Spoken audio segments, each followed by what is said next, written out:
como presidente de la DAIA es a lo que me han enseñado los expresidentes que están hoy acá presentes, que es que a los ignorantes hay que educarlos, que es lo que estamos pretendiendo con esta actividad, y a los antisemitas hay que sancionarlos. Así que digo, si hay antisemitas dando vuelta, que lo hubo en la presentación, le quiero decir que lo vamos a perseguir, que sabemos dónde encontrarlo y que van a contar con todo el peso de la ley, porque en Argentina ser antisemita es un delito.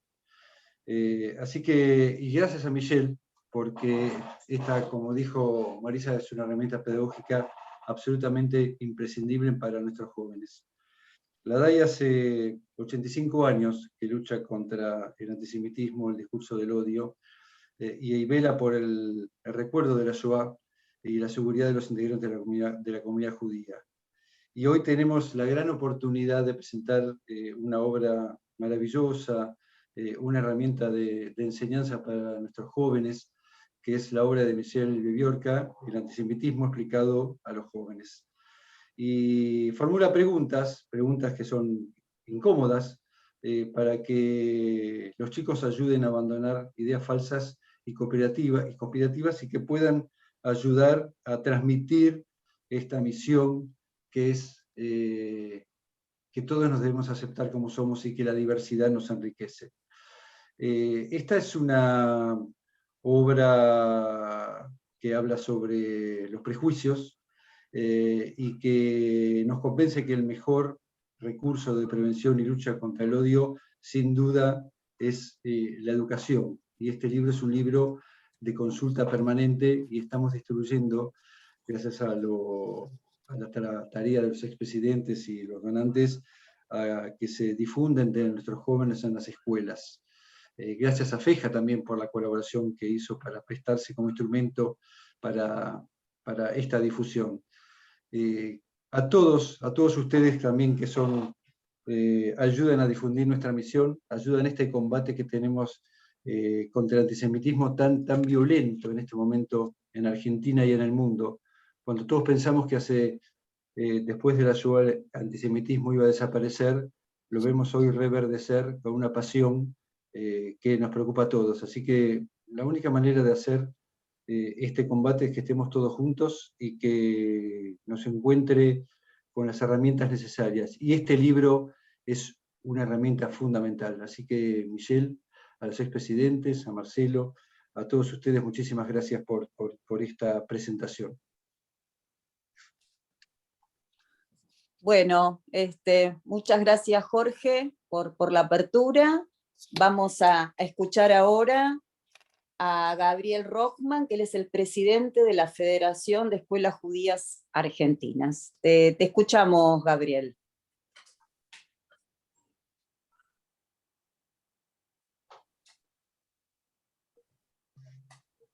¿Estás? Estás muteado. Ahí está. Hola, ¿me escuchan ahora? Ahora sí. Ahora sí. Bueno, buenas tardes, Marisa, Jorge, gracias por la invitación. Creo que las palabras de Jorge fueron justo lo que pensamos gran parte de nosotros.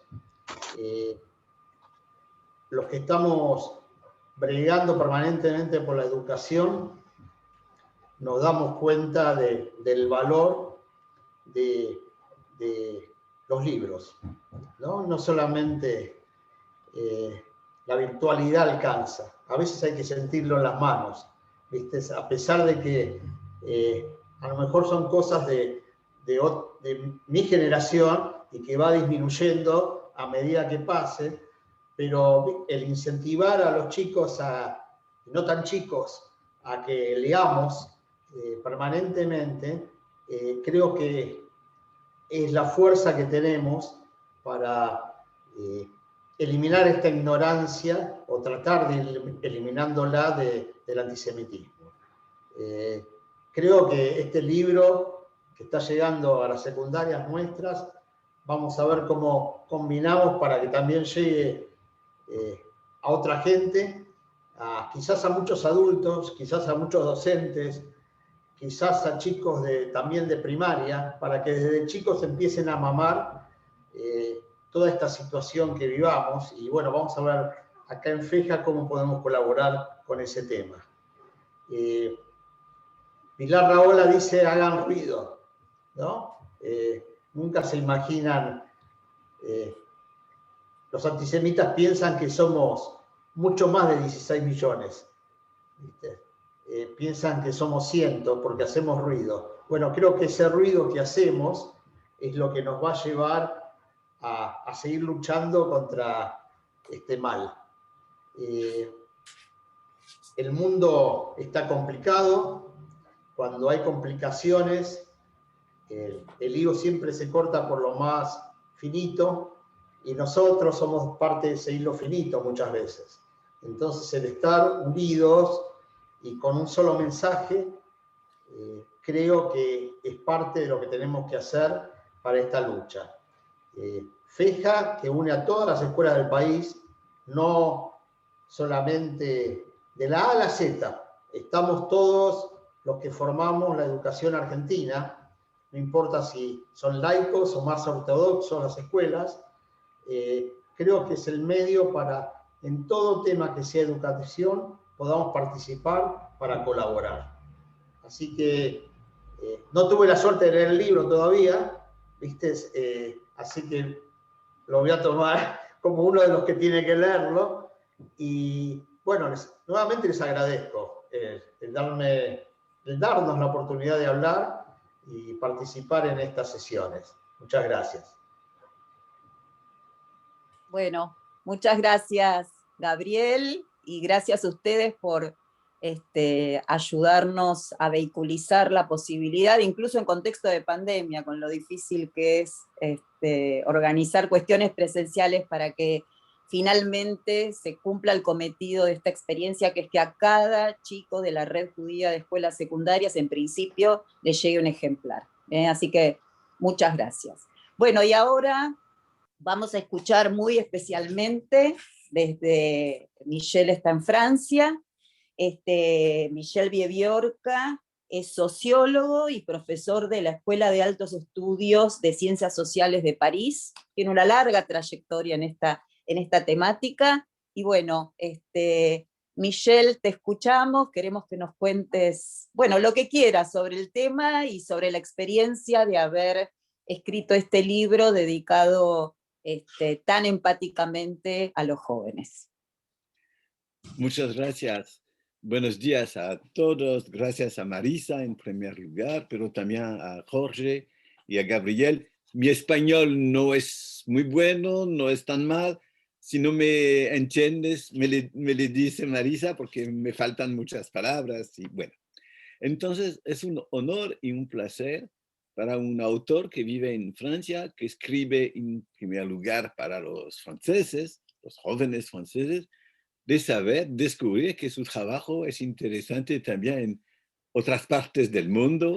Argentina es tan lejos de Francia que, bueno, es para mí muy impresionante. Y voy a hacer unos comentarios sobre el tema del antisemitismo, porque me parece importante de aceptar una idea muy sencilla. Yo no sé si vosotros conocen esta película y este libro que se llama en italiano, no sé cómo se llama en español, El Gato Pardo. El Gato Pardo es un animal, es una muy famosa película. Entonces, en esta película y en el libro, que se llama también El Gato Pardo, hay una persona que dice, hay que cambiar todo para que nada cambie. El antisemitismo es un poco eso. El fenómeno cambia siempre, pero nunca es siempre el antisemitismo. Todo cambia, pero es siempre el mismo fenómeno.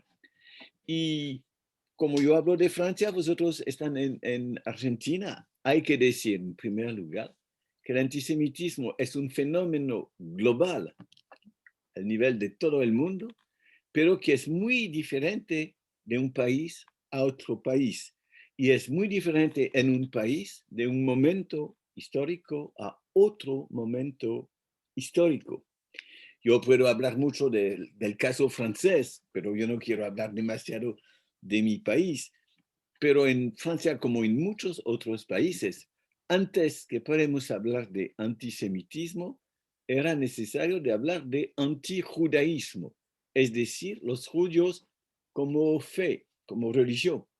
Y el problema era la relación entre el cristianismo y los judíos. Los católicos, los cristianos en los tiempos más antiguos dicen que los judíos son gente que han matado al Cristo, son gente que no quieren aceptar la nueva religión, el cristianismo, y por eso empiezan los prejuicios, pero también la discriminación, la segregación, las violencias. Bueno, no únicamente los prejuicios, mucho más, mucho más. Entonces, eso fue así hasta los años tal vez 1850 o 60 y empieza el fenómeno a transformarse y a ser racial. Es decir, los judíos no es únicamente una religión, es una raza física y empieza el antisemitismo. La palabra antisemitismo es bastante reciente. Fue propuesta en los años 1880, más o menos. Y entonces se transforma el odio de los judíos, que era religioso, y que se transforma en un fenómeno religioso, pero también racial. Y viene el fenómeno en muchos países de amplificación de este, y claro, claramente con el máximo, si se puede hablar así, con los nazistas, con Hitler. Pero después de Hitler, las cosas cambian. En ciertos casos o en ciertos países, las cosas cambian en el buen sentido, es decir, menos odio de los judíos. Y aquí el tema del cambio de la Iglesia Católica es muy importante. El famoso concilio que se llama Vaticano número 2, fue un momento donde el Papa dice, hay que acabar con el odio de los judíos, hay que acabar con el discurso que dice que los judíos han matado a Jesús, etc. Y bueno, entonces el cristianismo empieza a transformarse. La verdad es que no son únicamente los católicos que eran antisemitas o antijudíos. Los protestantes y las iglesias ortodoxas también. Fue todo el mundo cristiano que era así y que empieza a realmente transformarse en los años 50 y 60. Entonces, este fenómeno de un lado es muy positivo, menos antisemitismo, pero ¿cómo decirlo? La consecuencia fue que gente empiezan a inventar nuevas formas del discurso de hostilidad a los judíos. Estamos después de la Segunda Guerra Mundial, descubrimos lo que fue la Shoah, una palabra reciente. La palabra Shoah es nueva para hablar de la destrucción de los judíos. Empieza la gente a utilizarla en los años 80 únicamente. Entonces, y durante los primeros años después de la Segunda Guerra Mundial, se habla poco de los judíos. Se habla mucho más de la guerra, mucho más que de la destrucción de los judíos. Se habla poco de Auschwitz, por razones, en muchos casos, políticas. Pero vienen los años 60, la Iglesia Católica se transforma de un lado, pero viene gente en los años 70 que dicen, bueno, pero la gente que hablan de la destrucción de los judíos por Hitler son mentirosas, eso no fue. Y viene al final de los años 70 una nueva idea antisemita, es Auschwitz nunca existía. Y el primer, en Francia, en mi país, el primer que hablaba así era un hombre que se llamaba Darquier de Pellepoix, que durante la guerra era comisario del gobierno francés que trabajaba con los alemanes y el comisario para las cosas judías. Y este hombre dice de España, donde él era refugiado, en Auschwitz se han matado, se han cazado únicamente polvos, estos pequeños insectos que los niños tienen en el pelo, polvos, ¿sí se dice? Entonces, Piojos. ¿cómo dicen? Piojos. Piojos, perdona. Entonces, él dice, en Auschwitz se han matado únicamente piojos. Bueno, y después viene un profesor francés que dice, Auschwitz, las cámaras con gas nunca existieron. Es decir, el negacionismo, la negación de la verdad histórica fue propuesta y eso tiene una influencia muy fuerte en muchos países y no únicamente en Francia, y eso fue una idea que gustaba mucho a la extrema derecha, por lo menos francesa.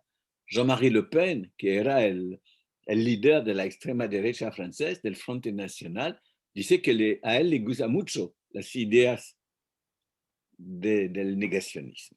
Entonces, un cambio empieza al final de los años 70 para inventar algo nuevo sobre los judíos, que son mentirosos. Y viene una otra idea, un poco después, que es un poco el mismo tipo de idea. Hay gente que dice, bueno, ok, es verdad que existen las cámaras con gas de Auschwitz, pero el problema, dicen esta gente, es que después de eso, los judíos que existen utilizan eso para hacer dinero. Y empieza otra forma de discurso antisemita, que es un discurso que se puede llamar Shoah business, es decir, hacer business con la Shoah, otra forma de discurso antisemita. Entonces estamos en los años 80, 90, y el antisemitismo de la extrema derecha se desarrolla con estas temáticas, pero en el mismo tiempo hay otro problema que hacen que el antisemitismo se transforme. El tema era conectado con la existencia del Estado de Israel. Y aquí hay que hablar de manera clara. Es difícil de hablar de manera clara cuando se trata de Israel, porque la gente, hay mucha pasión, mucha emoción, y es muy difícil. Pero de mi punto de vista, lo que ha pasado es que cuando aparece el Estado de Israel en 1948, los sentidos en todo el mundo son muy positivos, incluyendo en la Unión Soviética, porque Stalin se dice, con este nuevo Estado, los británicos van a ser menos fuertes en el Medio Oriente, para razones geopolíticas. Le gustaba la idea de Israel a Stalin cuando empieza el tema. Y bueno, y viene la imagen de un país nuevo, que los judíos han sufrido mucho de Hitler, que son capaces de transformar el desierto en una zona donde hay flores, animales, vida, etc. Y la idea de un pueblo dinámico, fuerte y simpático. Y la imagen de Israel es muy positiva en el mundo. Tal vez en Argentina, pero vosotros le saben mucho mejor que yo, esta imagen va a ser un poco más negativa que en otros países por culpa de los servicios secretos de Israel que vienen para escoger a Eichmann y atraer a Eichmann en Jerusalén. Porque hay gente que son nacionalistas que piensan que la manera de actuar del gobierno de Israel no era correcta para la nación argentina, que fue un poco más, no fue bien vivido. Pero de manera general, la imagen de Israel fue muy positiva hasta los años 80. Y en los años 80 empieza esta imagen a degradarse, a ser menos positiva. Todo, de mi punto de vista, empieza con la guerra en Líbano en 1982, cuando las Fuerzas Armadas de Israel, cuando Tzahal llega en Líbano para hacer la guerra con los palestineses de Líbano, pero cuando fuerzas militares cristianas libaneses, no israelíes, se fueron en dos campos de palestineses y matan a no sé cuántos, de 1,000 o 2,000 palestineses en Sabra y en Shatila, es el nombre de los dos campamentos. Y entonces, no era Israel el culpable, pero eso fue posible cuando las Fuerzas Armadas de Israel eran aquí y no dicen nada, dejan los cristianos hacer. Entonces fue un escándalo en todo el mundo y la imagen de Israel empieza a ser un poco menos positiva. Después vienen muchas otras cosas, por ejemplo, la primera intifada, la segunda intifada, y etcétera. Y en países donde viven, por ejemplo, migrantes que vienen de países árabes o de países musulmanes, y también los países árabes y musulmanes. Bueno, la imagen de Israel fue mucho más negativa que antes, y eso fue conectado a veces con un cierto antisemitismo. Y aquí yo no voy a hablar mucho, pero yo quiero decir, aquí hay un problema de que debemos hablar, que es la diferencia entre el antisionismo y la crítica de la política del gobierno de Israel. El antisionismo, antes que existe el Estado de Israel, era una cosa normal. Yo, por ejemplo, mi familia eran bundista. No sé si se habla del Bund en Argentina, pero el Bund era el movimiento obrero judío en Polonia. Entonces, los bundistas dicen la diáspora no deben aceptar la idea de un Estado que se va a llamar Israel. Muchos comunistas no aceptan la existencia del Estado de Israel antes, pero el Estado fue creado, la guerra de los 6 días en 1967 fue un momento muy importante y casi todos los judíos en el mundo son muy contentos que existe este Estado. Entonces, el antisionismo no es más un tema para los judíos, para ciertos judíos religiosos o para judíos de izquierda. No fue tan importante este tema. Lo que viene es una crítica, que no es una crítica del gobierno y de su política, pero que es una crítica que dice, el Estado de Israel no debe existir más, debemos destruir este Estado. Entonces, cuando la gente habla así, no siempre, pero hay muchas posibilidades que esta gente son antisemitas. Es decir, que hay una confusión entre judíos y Estado de Israel, porque hay muchas cosas que se conjugan. Pero no es exactamente el mismo. Por ejemplo, los evangelistas norteamericanos son francamente antisemitas y muy favorables al Estado de Israel. Por eso no son antisemitas, pero no son antisionistas. Y bueno, entonces la verdad es un poco más compleja que la idea que antisionista y antisemita es el mismo. Y entonces, si hablamos de eso, debemos distinguir entre antisemitas, odio de los judíos, antisionistas, la idea que a veces, pero no totalmente, es antisemita, la idea que el Estado de Israel debe ser destruido, y crítica de la política del gobierno de Israel.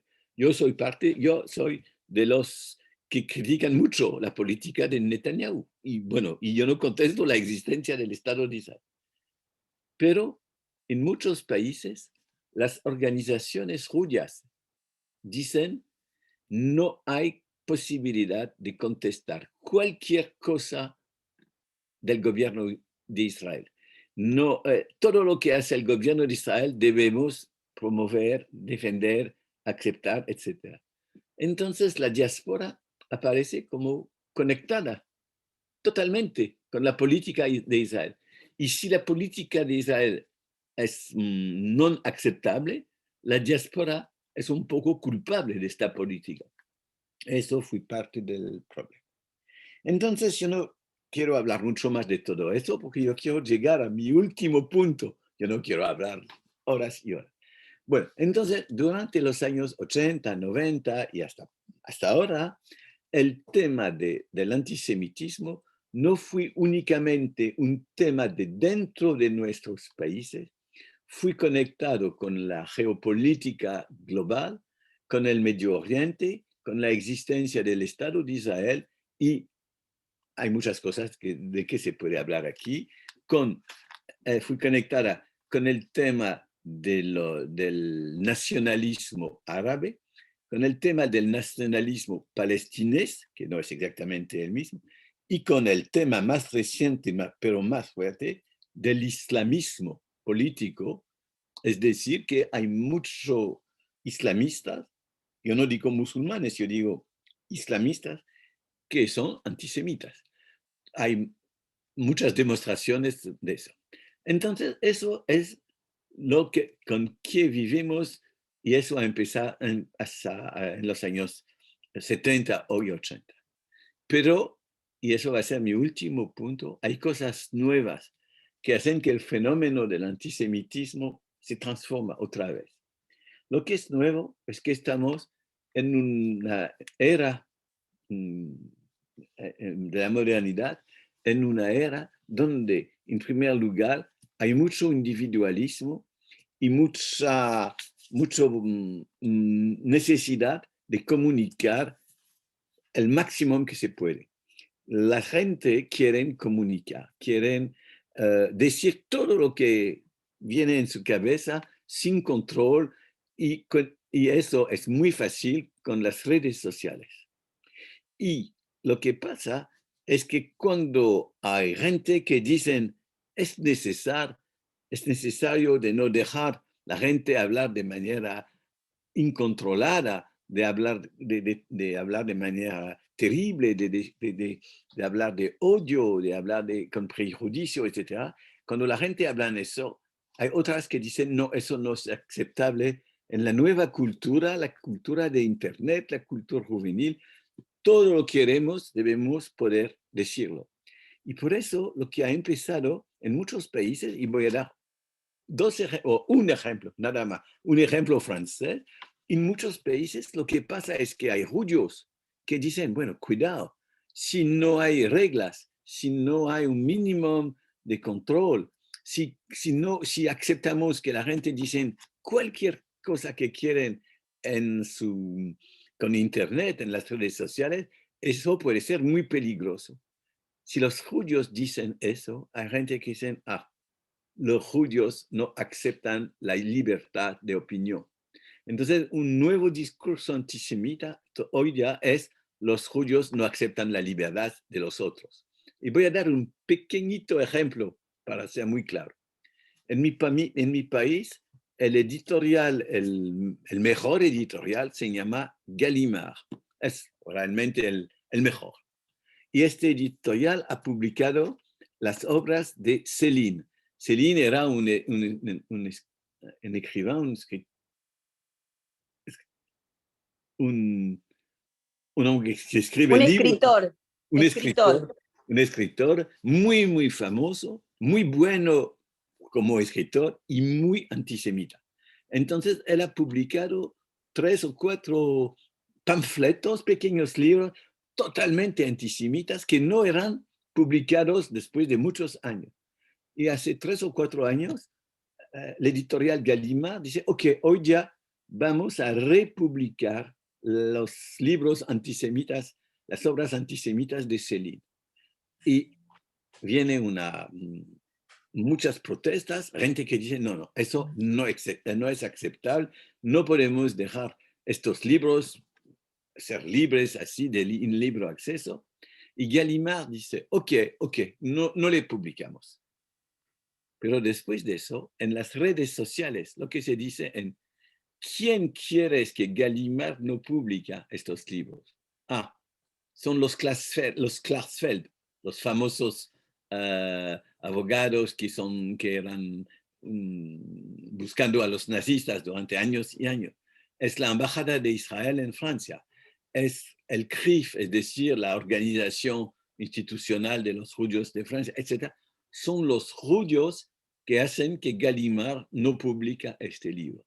Entonces, los judíos aparecen con a quien no le gusta la libertad de opinión, la libertad de expresión. Es un nuevo tema antisemita. Entonces, yo no quiero hablar más, pero lo que quiero decir es que mi libro claramente se acabó cuando se acabó, pero el fenómeno no sea capaz y es capaz de transformarse, de renovarse, pero es siempre el odio de los suyos. Es decir, que es un fenómeno global con diferencias nacionales y es un fenómeno que cambia en el tiempo de un momento a otros momentos. Esas son las ideas que yo quiero compartir con vosotros. Perdona mi español, que es como es. Bueno, muchas gracias, Michelle, por compartirnos esta línea histórica, triste y transformadora constantemente del antisemitismo. Y como decís bien, tu libro, que está formulado con preguntas, podría seguir al infinito, lamentablemente, ¿no? Podrían agregarse nuevos aspectos y nuevas preguntas, porque al tener un orden cronológico podría aparecer algo más.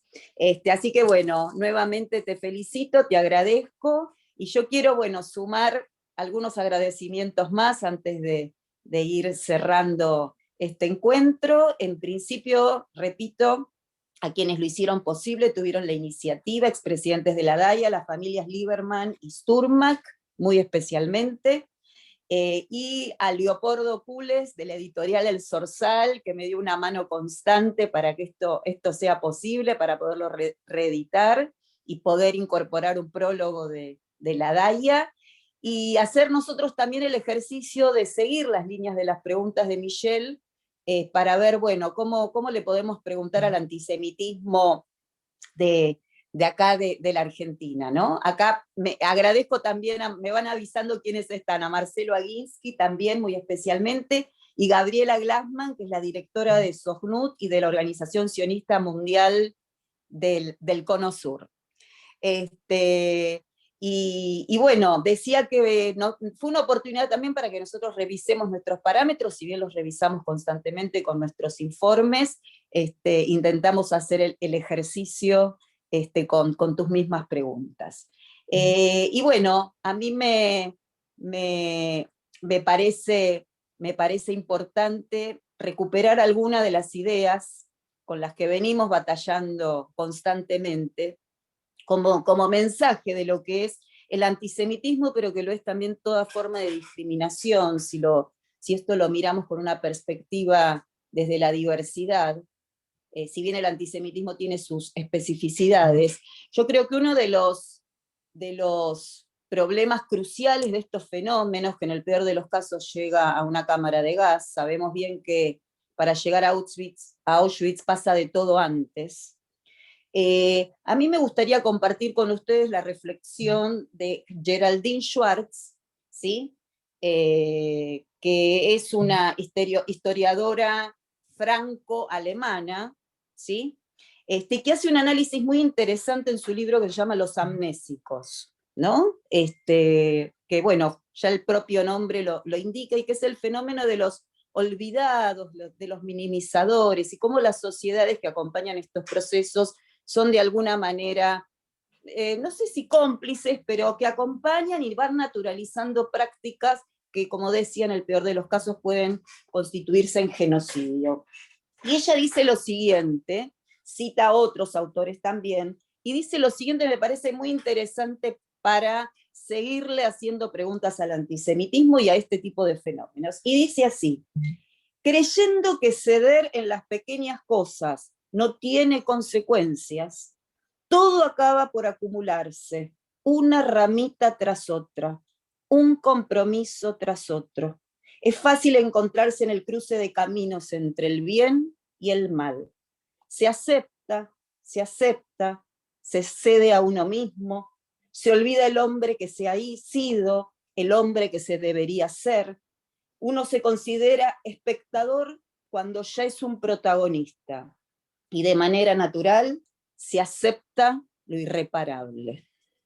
Bueno, vuelvo a agradecer esta oportunidad de haber trabajado intensamente con el texto. Se han editado 10.000 ejemplares, casi en su mayoría han llegado a alumnos de las escuelas secundarias del país. Estamos seguros que van a tener una incidencia importantísima en esto de ir contra la indiferencia, la prevención y la información, ¿sí? La información es muy útil para dialogar, para tender puentes y para conocer la propia identidad. Para cerrar, si no me olvido de agradecer a nadie la presencia, también acá me acaban de avisar que está presente el escritor Marcos Aguinis. Le doy los últimos minutos de este encuentro al expresidente de la DAIA, José Erckmann, para que dé sus últimas palabras de cierre. Te escuchamos, José. Desmuteate. Hola, muchas gracias. Desmuteate. Desmuteate. Bueno, yo lo hice. Gracias a todos por participar. En realidad yo hablo en representación del grupo de expresidentes que se nos ocurrió esta idea que terminó siendo muy positiva y muy brillante. Nos encanta que haya podido llegar a concretarse. Quiero agregar algo porque escuchar a Viviorca, a Michelle, que me atendió la primera llamada telefónica tan agradable y tan dispuesto a ayudar, y lo escuché decir que el gatopardismo hace que nunca cambie, que las cosas cambian pero nunca cambian. Y quiero agregar a esto un poquito de humor. Nosotros tenemos un humorista acá en la Argentina, Alejandro Borenstein, que un día hace poco tiempo escribió que Israel, que está haciendo tantas vacunas para la pandemia, debería inventar una vacuna contra la imbecilidad. Y con esa vacuna se podría llegar a evitar que siga existiendo el antisemitismo. Quiero agradecer principalmente a Viviorca por su buena disposición, a Marisa, colaboradora extraordinaria y muy bien dispuesta, al periodista Hugo Alconada Long, que fue el puntapié inicial de este proyecto. Él hizo una entrevista a Viviorca que salió en el medio Nación, y él nos hizo el contacto que dio origen a este proyecto.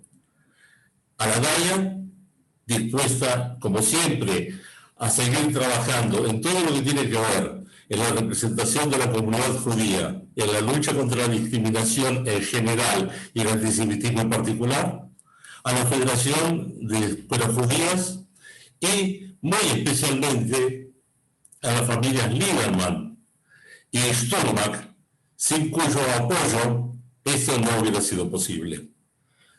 No quiero olvidarme de ninguno. Me olvidé en el camino de Coolidge, que fue Leopoldo, la editorial, prestó toda la colaboración. Espero que este sea un primer paso de una herramienta que podamos seguir en el futuro para todas las generaciones futuras y no terminar solo y exclusivamente en este episodio. Ojalá este sea el primero de muchos pasos. Un abrazo y muy agradecido a todos por el esfuerzo que están haciendo.